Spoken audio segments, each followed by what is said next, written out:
Hey guys, here we are with Davina, and I am showing you guys a quick little set that I'm doing. We are always in a rush when we're styling, and if you ever are in a situation where you feel like you need your curls to last longer than an hour or two, you really want to make sure that not only are you applying heat, but you're also allowing enough time for it to cool so it can take that shape.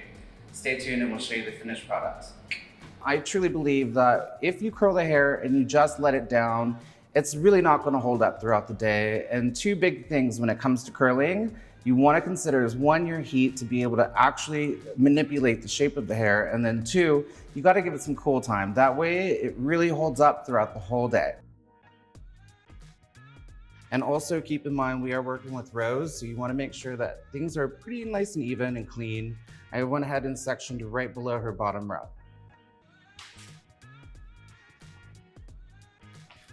Take a look at how smooth and polished it's starting to look. We're not quite done, but I'm gonna go ahead and do it to the other side.